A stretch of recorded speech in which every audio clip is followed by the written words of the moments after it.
Presentación de textos e introducción al estudio del derecho al personal de la entonces Procuraduría General del Estado de Michoacán.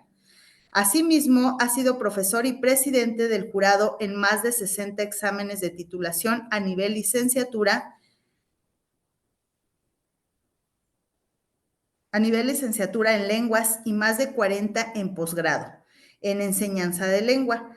Ha sido distinguido por la organización y dirección del primer simulacro en juicio oral en Michoacán, en español, inglés y francés en el año 2011 y por su participación en el segundo simulacro de juicio oral en Michoacán en 2012.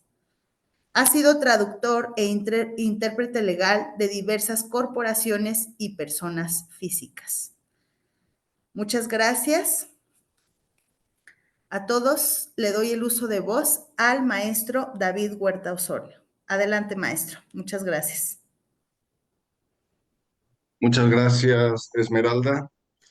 Muchas gracias al Instituto de Formación e Investigaciones Jurídicas de Michoacán por abrir este espacio, agradeciendo al titular, al señor rector Rafael Lubiano, a nuestros compañeros del área administrativa, del área docente y todo ese gran equipo del IFIJUM.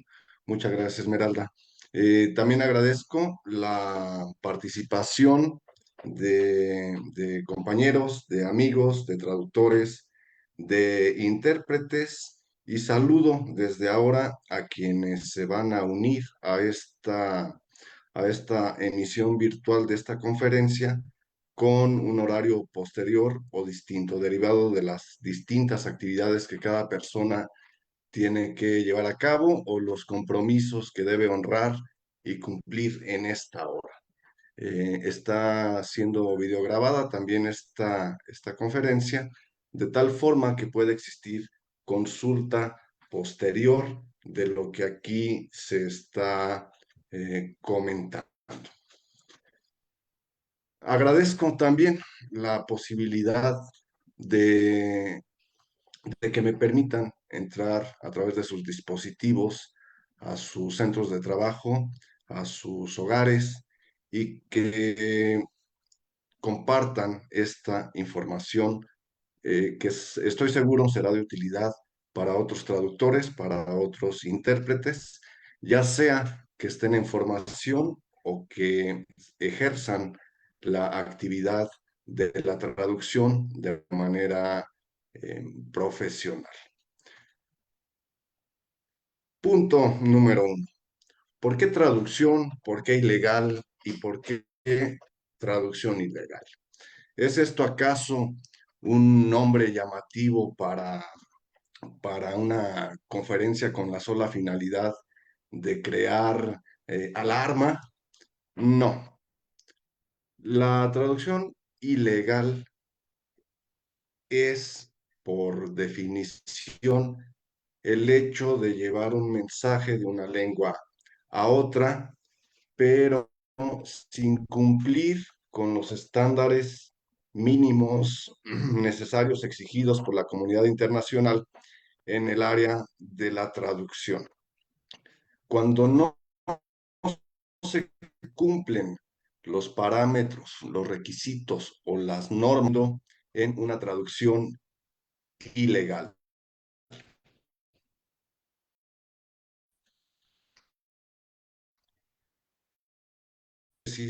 Normativas de los códigos, de las leyes, de los reglamentos, o definitivamente porque el traductor o la traductora de manera deliberada decidieron ejercer la actividad de la traducción sin permiso, sin estar reglamentados, sin cumplir con lo que la ley establece para el ejercicio libre de la profesión.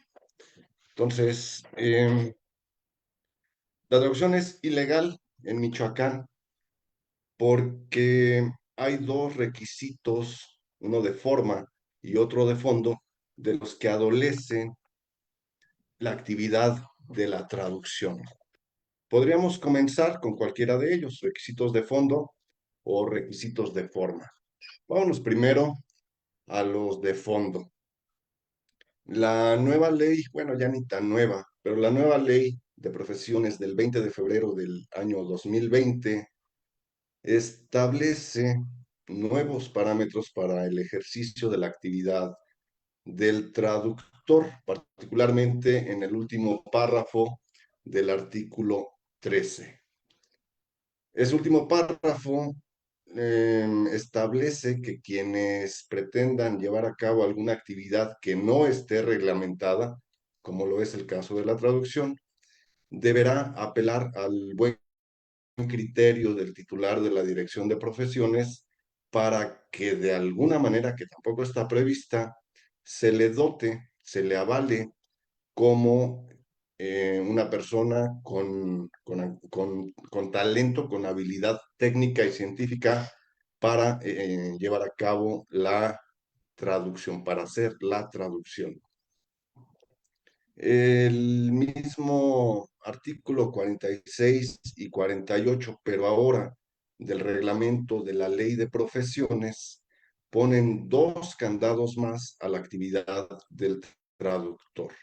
El primero, cuando se establece que para todos aquellos que ya habían sido traductores del año 2020 hacia atrás y que ejercían la denominada profesión con un documento cuyo nombre era la autorización de práctico, el 48 les abre la posibilidad para que una vez demuestren que siguen estudiando, se les dote un nuevo permiso para ejercer y seguir ejerciendo la actividad de traductor. El 46 del reglamento de la ley de profesiones del 2020 también eh, dicta que lo primero que debe ocurrir para que una persona pueda ejercer la actividad de la traducción en el estado de Michoacán es la designación o la propuesta por parte del Colegio de Peritos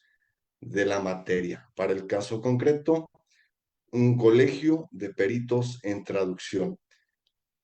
Lo irónico es que no existe en Michoacán un colegio de traductores. Sí existen asociaciones civiles autodenominadas eh, como personas que se reúnen y que agremian el giro de la traducción, pero de manera concreta, de manera normativa, no existe ningún colegio ni de traductores, ni de peritos traductores, ni de intérpretes, ni de licenciados en Derecho, ni de licenciados en Traducción en todo el estado de Michoacán. Pero esto solamente conduce a una gran pregunta. ¿Cómo es entonces que los traductores en Michoacán siguen trabajando, siguen ejerciendo, siguen anunciando sus servicios de mediación lingüística o de reconstrucción del contexto metalingüístico de los mensajes? O sea, cómo alguien se atreve a tener un negocio abierto en un inmueble en donde se ofrece el servicio de traducción, de interpretación o de ambas? Es sencillo. Traigo aquí a la mesa, traigo aquí a estas pantallas la pregunta concreta, ¿y por qué no? ¿Y por qué no? Si la ley no permite que se lleve a cabo el libre ejercicio de la actividad de la traducción, si la misma ley coarta el derecho consagrado en el quinto constitucional y en otros artículos para ejercer una actividad liberal, tomemos como ejemplo a alguno de los grandes traductores. No sé, en este momento se me ocurre, ¿qué tal? Imaginen todos ustedes que Jerónimo, San Jerónimo, que tradujo la Biblia del griego y del hebreo y del arameo al latín, imagínense nada más que San Jerónimo tuviera que haber esperado una autorización de su equivalente, de su Secretaría de Educación en Roma, para poder llevar a cabo una traducción. ¿De veras ustedes creen que San Jerónimo iba a esperar tener un documento firmado por un funcionario del gobierno para que él pudiera hacer una traducción? No. Otra hipótesis, Lutero en números cerrados, en el año 1500, Alemania. ¿Ustedes creen de veras que Martín Lutero iba a esperar que la autoridad papal o que la propia autoridad de Alemania le concediera un permiso en una hoja de papel de 8.5 por 11 pulgadas para que pudiera llevar a cabo la traducción de la Biblia del latín al alemán? No. Y no solo eso, ahorita que tocamos a Lutero, cuando le llega a Lutero la bula papal prohibiéndole que traduzca y que escriba esos libros considerados eh, herejía, el propio Lutero convoca a la población, les muestra en público la carta, la bula papal que le había enviado el propio Papa, firmada de su puño y letra, y en un acto de desobediencia, en un acto ilegal, avienta el trozo de papel a una hoguera para que se queme. ¿Ustedes creen, por ejemplo, digo, me podría seguir toda la tarde dando ejemplos de traductores ilegales, de traductores eh, que desafían el estado actual de las leyes? Un último ejemplo, Yuri Norosov, el alemán. Este alemán, ¿ustedes de veras creen que alguna vez Yuri Norosov desde Rusia iba a esperar que alguien le entregara un papelito firmado donde decía que él era traductor para que pudiera ejercer? No, y no solo eso, porque este hombre, Yuri Norosov, descifra el alfabeto maya sin haber visitado nunca México y sin hablar una palabra de español ni de maya. Entonces, ejemplos como estos de grandes traductores a lo largo de la historia nos invitan a llevar a cabo ese mismo desafío contra lo que está establecido por personas que no tienen idea de lo que es la traducción, mucho menos una traducción de documentos jurídicos o de documentos legales. Esto actualmente en el estado de Michoacán a muchos traductores los ha orillado a trabajar en la oscuridad, los ha obligado a trabajar en el mercado negro o en el mercado gris. ¿Ustedes de veras creen que la ley de profesiones del año 2020 de Michoacán de veras iba a detener, de veras iba a impedir que alguno de los compañeros traductores dejara de ejercer la actividad de la traducción? Por supuesto que no.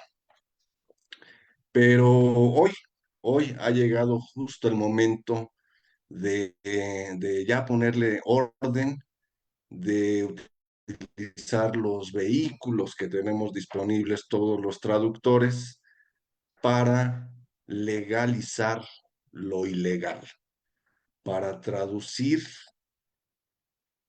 con orden, para traducir con apego a los mínimos estándares internacionales de la traducción, de cuestiones de ética y para justamente buscar la riqueza intelectual, pero también la riqueza personal, la riqueza económica con la que podemos favorecer a nuestras áreas de incidencia, a nuestra familia, a nuestra colonia, nuestro barrio, nuestra ciudad, nuestro estado y finalmente todo el país, cada quien en la posibilidad de sus alcances.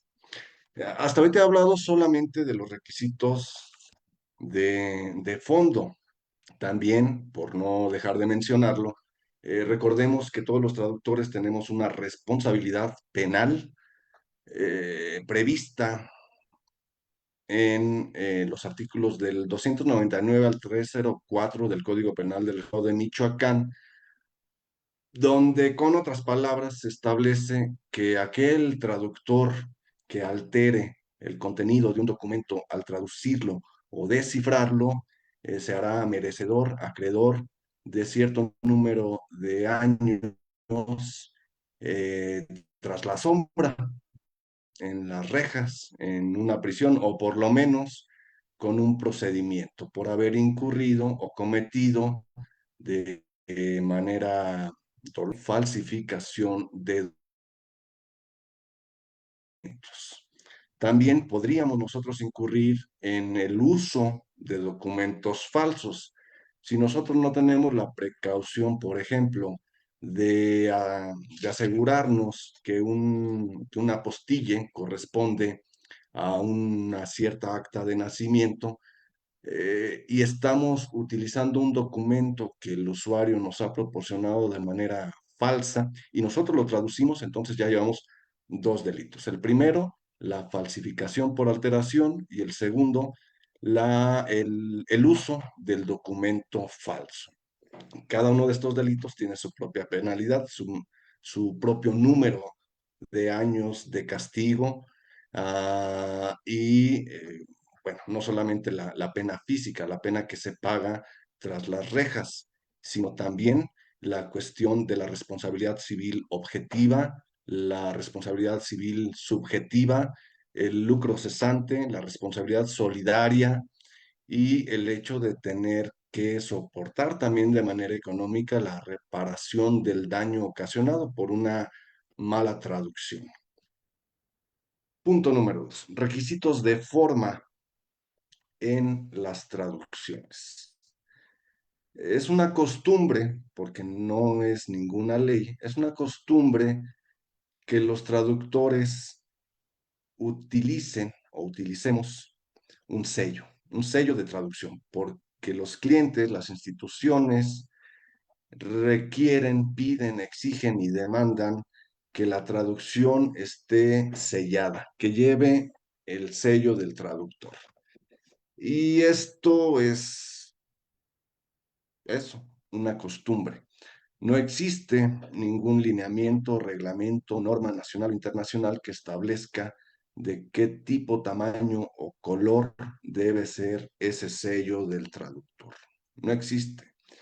Y aún así, quienes hacen traducciones de manera habitual en sus propios negocios, usan un sello, mandan a hacer un sello de goma, tradicionalmente en tinta azul, verde o violeta, y lo agregan a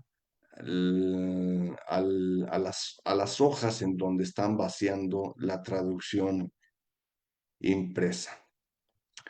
Otro requisito de forma, por ejemplo, es el hecho de llevar a cabo traducciones del inglés al español para territorio mexicano sin conocer el acuerdo 286 de la Secretaría de Educación, el que en poquitas palabras dice que incluso los propios estudiantes de educación básica, cabo su propia traducción de manera libre, tan libre como lo decidan, incluso en una hoja de una libreta con un lapicero.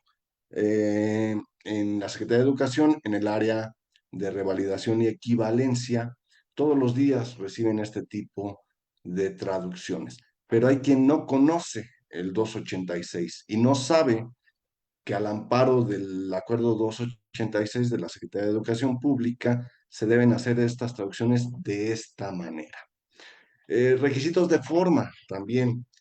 Hay muchos compañeros traductores, traductoras, que no conocen la convención por la que se suprime el requisito de legalización de los documentos públicos extranjeros mejor conocida como la Convención de la Apostille de 1961, de la que México es parte desde el 95, y que exige en su artículo cuarto, la propia convención, que el título apostille y un texto de una sola línea que viene entre paréntesis en la parte superior nunca debe traducirse porque viene en francés. Hay compañeros que no saben que existe esta convención. Hacen traducciones brincándose los formalismos internacionales firmados por el Estado mexicano y deciden hacer traducciones de manera arbitraria. Hay compañeros, compañeras que no conocen que existe una norma internacional de traducción, la ISO 2384 o la ISO 17100, que una y otra combinadas nos permiten llevar a cabo una traducción apegada justo a estos estándares internacionales para definir qué debemos hacer cuando encontramos un sello, una firma, una fórmula matemática, un nombre, tildes, todas estas cuestiones, incluso de maquetado, de tamaño de las palabras, de notas del traductor. Todo esto está inmerso en estos parámetros de la ISO, de la norma internacional sobre las traducciones. Muchas otras cuestiones, incluso las implicaciones fiscales, el hecho de estar dados de alta en Hacienda, de estar precisamente en el apartado, en el 612, de poner como actividad preponderante la cuestión de la traducción, eh, un montón de cosas. A esta fecha, a esta fecha, toda la traducción que se hace en Michoacán es ilegal porque no cumple muchos de los parámetros hasta ahora eh, comentados. Se brincan el Código Penal del 299 al 304, omiten dolosamente los criterios establecidos por el 46 y el 48 del reglamento de la Ley de Profesiones, omiten el último párrafo del artículo 13 de la Ley de Profesiones, se brincan todo del 70 al 77 del reglamento de la ley orgánica del registro civil, que exige otras situaciones, además del hecho de ser peritos. Se brincan las cuestiones fiscales, se brincan las cuestiones laborales. Hay personas que llevan a cabo la actividad de la traducción Michoacán que tienen a su cargo otras personas. No les brindan seguridad social, no tienen un contrato laboral, no les dan crédito por por el derecho de autor, por ser creadores o co-creadores de una obra en una nueva lengua. Eh, Todo está mal. Bueno, reconocer que existe un problema es solo la mitad de la solución. Ya tenemos la mitad solucionada. Ya reconocimos que todo esto está mal, que todo el mundo está trabajando en la ilegalidad, que todo el mundo está trabajando en el mercado gris, otros trabajan en el mercado negro, otros subcontratan los servicios de otras personas sin reconocer el mérito o dar las regalías correspondientes por ese trabajo y una serie de cuestiones ilegales, de cuestiones antijurídicas que tienen una consecuencia en el aspecto penal, en el aspecto fiscal, en el aspecto laboral, incluso en el aspecto civil, mercantil y del estado civil de las personas, ya sea por nacimiento, por defunción, por matrimonio o por divorcio. Todo eso está mal.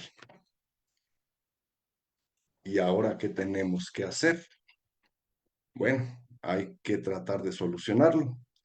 Algunas de las soluciones eh, que tengo, que quiero compartir, y el gran motivo por el que estamos ustedes y yo en esta conferencia es precisamente para solucionar las situaciones. A nosotros, los traductores, nos gusta tener una solución para cada problema. Nosotros los traductores eso hacemos, solucionamos cosas, facilitamos cosas, permitimos el libre flujo de la información y de las ideas. Y parece ser que por el contrario, a nuestras autoridades les encanta, les fascina o disfrutan encontrar un problema para cada solución. ¿Qué habría pasado, por ejemplo?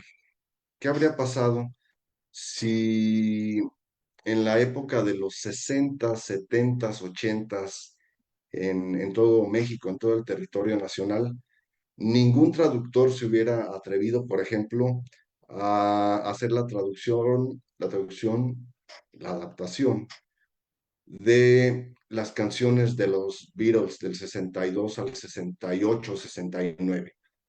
Si un traductor no hubiera desafiado al status quo, a la costumbre, a las propias instituciones, si estos traductores no hubieran traducido las canciones de los Beatles, jamás conoceríamos en México las canciones de John, Paul, George y Ringo, o bueno, Ricardo en lugar de Ringo.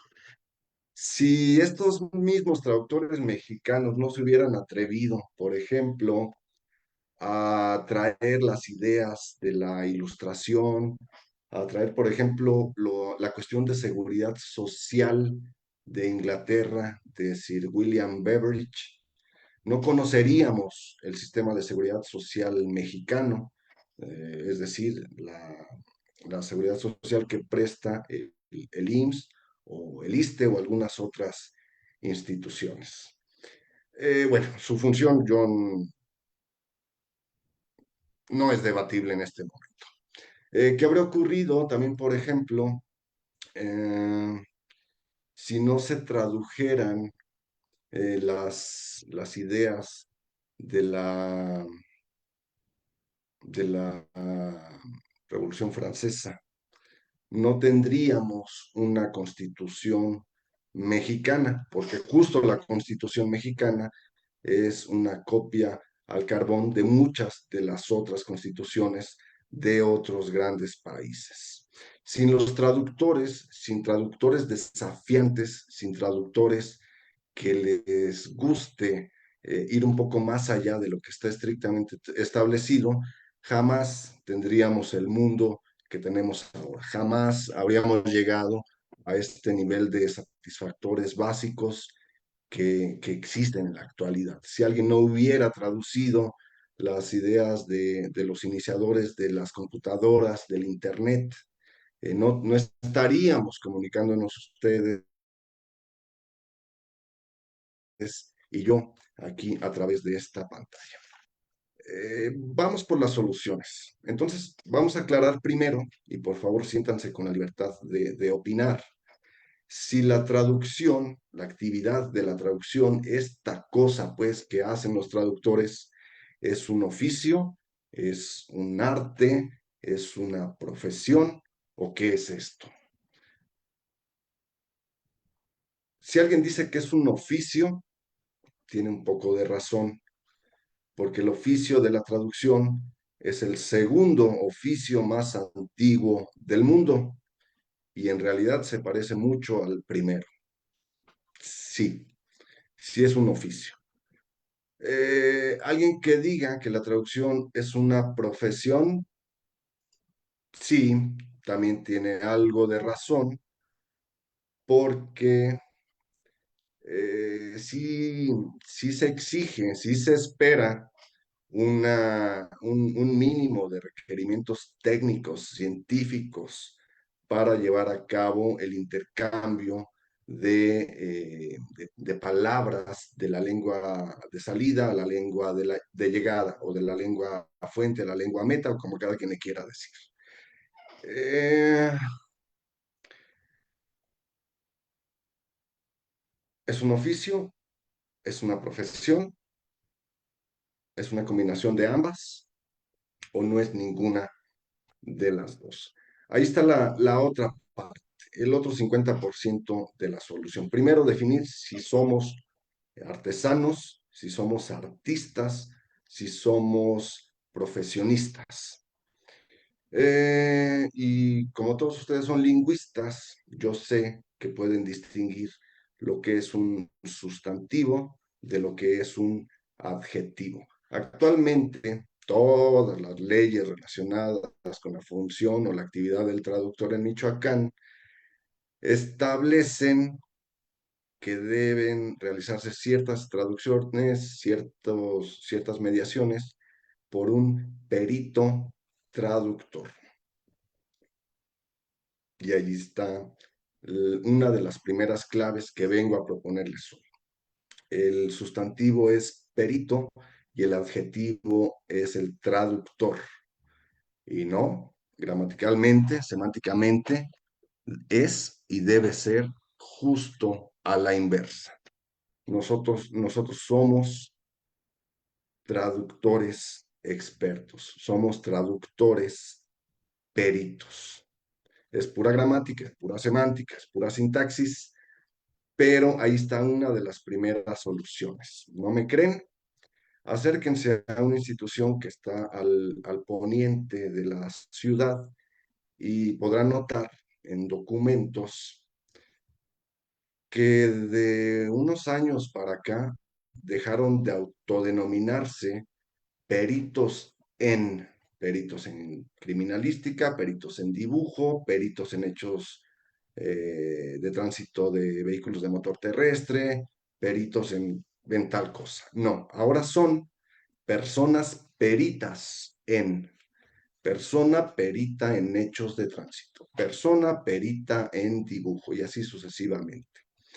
Porque es notorio que si alguien se atribuye una investidura científica o académica que no posee o que no puede respaldar con un documento, indiscutiblemente está incurriendo en el delito de usurpación de profesión. No es lo mismo decir soy un perito traductor a decir soy un traductor perito. El 13 de la Ley de Profesiones establece que cuando no está reglamentada una actividad, entonces debe concederse esa envoltura a una persona de capacidad o de aptitud reconocida. ¿Quién sabe cuál es ese parámetro? Pero aquí ya podemos distinguir que solo con el hecho de intercambiar el sustantivo por el adjetivo, tenemos una forma de evitar la posibilidad de incurrir en un delito por realizar la traducción o llevar a cabo la actividad de la traducción sin ese dichoso permiso de la autoridad. Somos de hoy en adelante traductores peritos o traductores expertos o personas peritas en traducción. Esa solución les ha funcionado los últimos 5 años a las instituciones del poniente de la ciudad. Solución número 2. Si la traducción es un arte, los traductores somos artistas. Y no hay una ley que regule a los artistas. Somos creadores de palabras, somos creadores de contenidos. Y por lo tanto, no hay ley, reglamento o código que aplique contra el libre ejercicio de la actividad artística.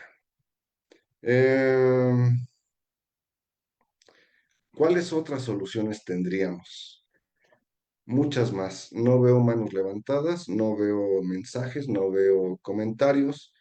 Y a falta de preguntas, yo mismo tendré que hacerme las preguntas aquí en un soliloquio tirándole a esquizofrénico.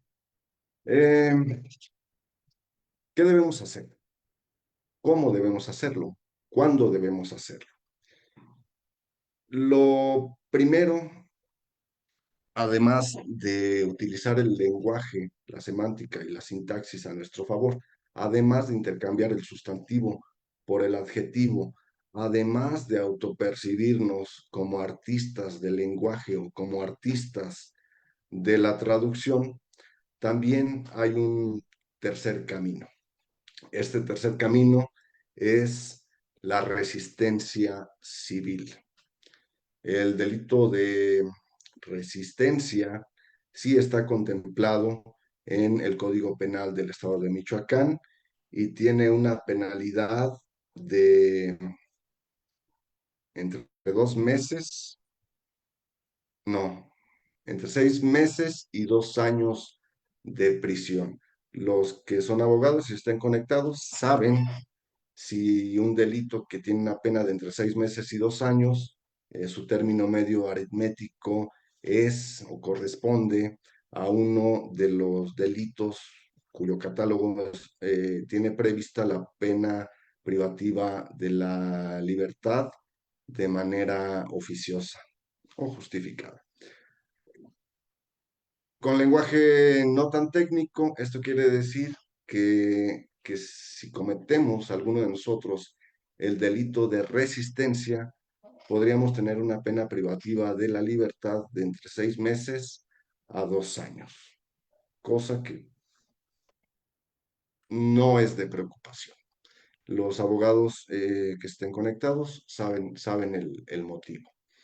Eh, Resistencia civil. El delito de resistencia lo podemos voluntario o involuntariamente cometer cuando llevamos a cabo este tipo de acciones, este tipo de conferencias, este tipo de diálogos, porque nuestra ley tiene contemplado que cuando un grupo de personas se reúnan con el propósito de resistirse a que la norma de la autoridad se imponga, a que se haga valer el imperio de la ley, los particulares podríamos estar cometiendo un delito. Y sí, justo eso es la última de nuestras posibilidades, la resistencia civil, la resistencia no violenta. Eh, ¿Cuáles son los requisitos de la resistencia civil? El primero de ellos es que sea de manera pública. En este momento, aquí, a través de un medio de difusión, estoy llevando a cabo yo una invitación pública. El segundo de los requisitos de la resistencia civil es que sea consciente. Créanme que estoy perfectamente consciente de cada palabra que está saliendo de mi boca, de cada palabra que a través de mis labios se convierte en palabras. El tercero de los requisitos de la resistencia civil es que sea no violenta. No hay violencia. Y el cuarto de los requisitos de la resistencia civil es que sea ilegal. Cumplidos estos cuatro requisitos, existe resistencia civil de particulares, en este caso, resistencia civil de traductores. Yo, de manera consciente, voluntaria, pública y de manera no violenta, he decidido y he tomado la decisión de resistirme ante la imposición de las medidas establecidas en todos estos códigos, reglamentos, leyes que mencioné al principio de esta conferencia. Y además, no solo eso, estoy aceptando la consecuencia jurídica que esto implica, toda la responsabilidad que esto conlleva y que también he mencionado minutos antes. ¿Por qué? Estoy dispuesto a llevar a cabo la resistencia civil como traductor porque estoy inconforme, estoy insatisfecho con con toda esta estructura gubernamental que bloquea, que cancela el libre desempeño de la profesión de los traductores.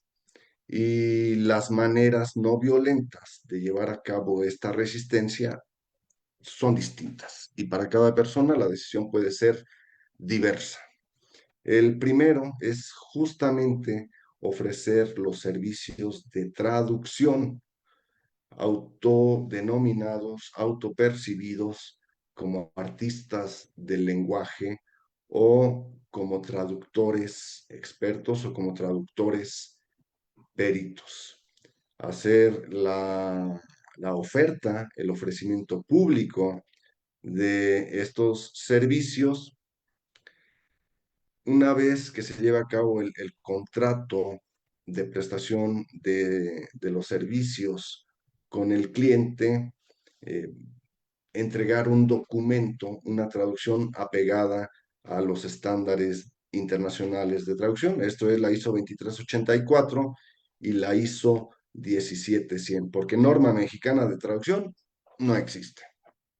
Eh, Entregar la traducción al cliente, ya con el penúltimo de los pasos de la ISO 17100. Entregar, revisar y volver a entregar. Y a partir de allí, presentar la traducción ante las autoridades, ante las instancias que deben recibir documentos llevados a cabo por un experto, una persona con pericia en el ámbito de la traducción y defender la traducción. ¿Qué herramientas tenemos para defender nuestra traducción? Muchos de ustedes tienen por lo menos alguna licenciatura. Esa es una de las primeras recomendaciones que recibimos hace 5 años y medio, de que todos los autores deberíamos firmar solamente con nuestras cédulas profesionales.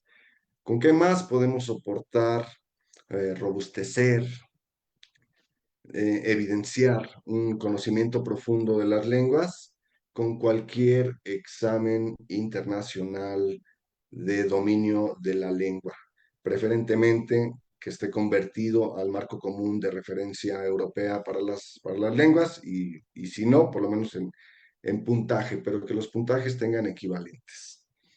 Defender la traducción, defender a nuestras personas, dotarnos de documentos que demuestren nuestra actividad, nuestro talento.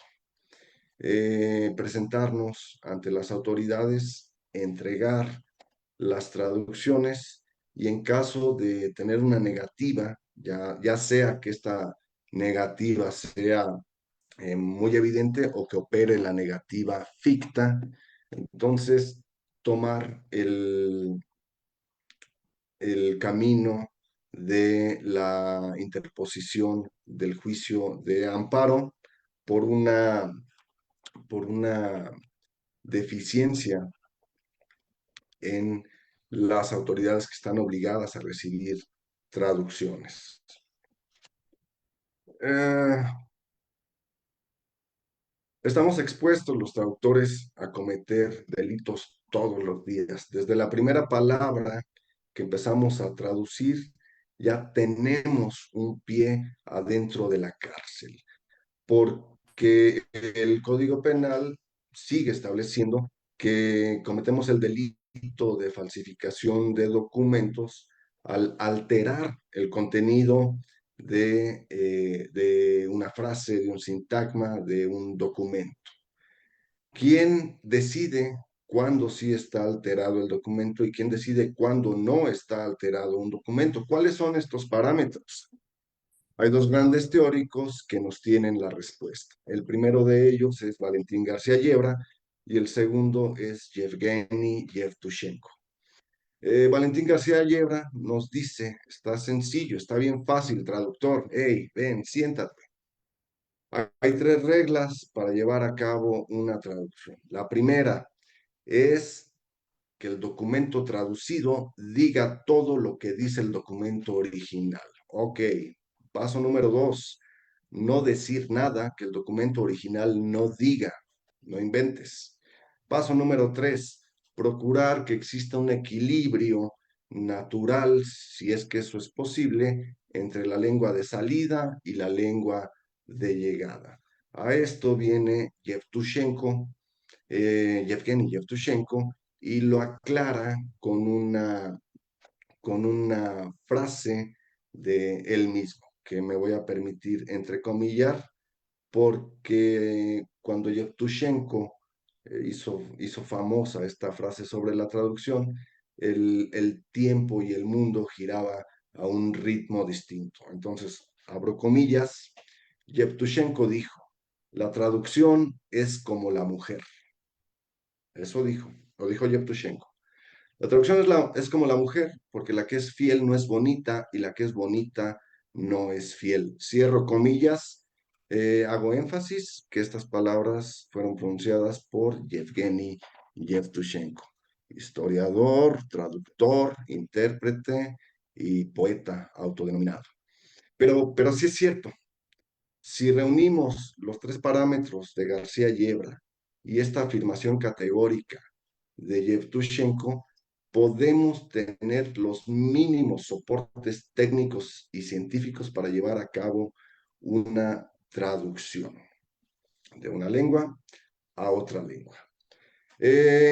Podemos evitar que se nos señale como posibles autores de una falsificación de documentos al ser estos traducidos o descifrados. Podemos evitar que nos imputen una responsabilidad penal, podemos evitar ser susceptibles de que nos haga un señalamiento a la autoridad por resistencia a particulares si conocemos todas las cuestiones normativas por ahí difusas en los códigos, en los reglamentos y en las leyes con relación a la actividad del traductor. Podemos evitar la imposición de penas, de castigos o de multas o incluso de inhabilitación de la actividad si conocemos estos parámetros, si sabemos de la responsabilidad fiscal, laboral, eh, ya dije mercantil también, del lucro cesante, de la responsabilidad civil objetiva y subjetiva. Podemos evitar muchos problemas relacionados con la función del traductor si sabemos, por lo menos, que existen convenciones internacionales que establecen cuándo sí y cuándo no traducir ciertas palabras. El caso concreto de la apostilla. Todos aquellos que estén traduciendo del francés al español el encabezado y la primera línea de las apostillas, amigo mío, tienes que estudiar un poquito más. Eh,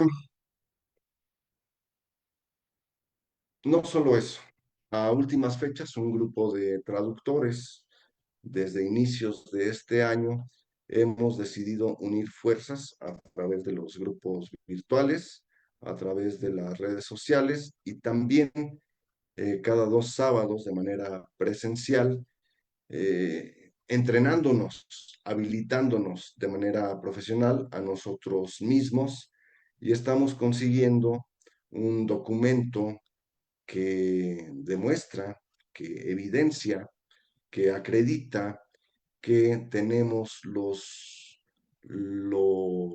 habilidades, eh, lo que conocemos los procedimientos para llevar a cabo una traducción apegada a estándares internacionales, que tenemos la formación como traductores expertos y que podemos defender cualquiera de nuestras traducciones en cualquier fiscalía, en cualquier juzgado, en cualquier registro civil, esto hablando del ámbito nacional, y también nuestras traducciones se pueden defender en el ámbito internacional.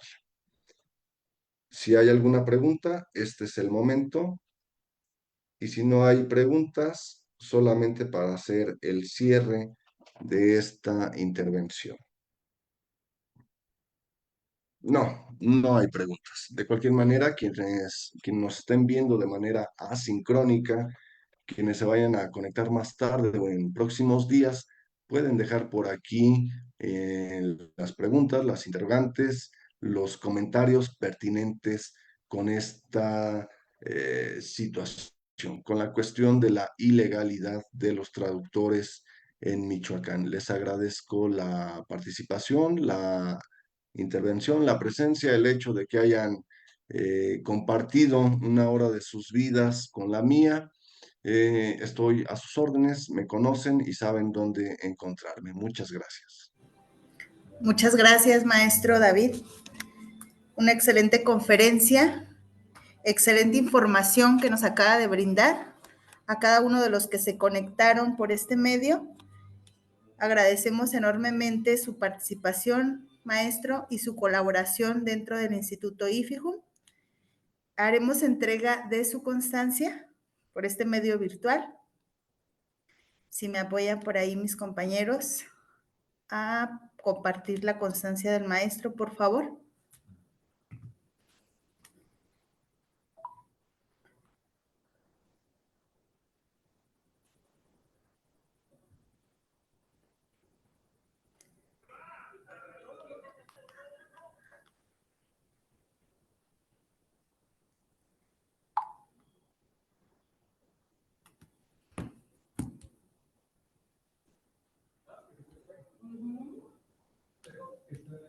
Bueno, en lo que comparten la constancia,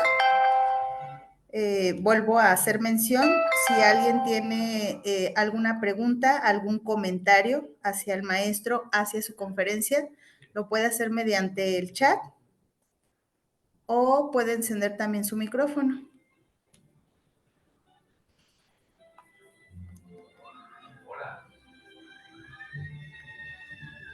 Listo. El Instituto de Formación e Investigaciones Jurídicas de Michoacán otorga la presente constancia al maestro David Huerta Osornio por su destacada participación como conferencista en la conferencia virtual titulada Traducción Ilegal, realizada el 8 de agosto del 2025, Charo, Michoacán, firmada por el doctor Rafael Ubiano González, rector del Instituto IFIJU. Muchísimas gracias, maestro, por su participación y muchísimas gracias a cada uno de los participantes que estuvieron el día de hoy con nosotros. Muchas gracias a todos. Nos vemos en la próxima. Muchas gracias. Hasta Hasta luego. luego.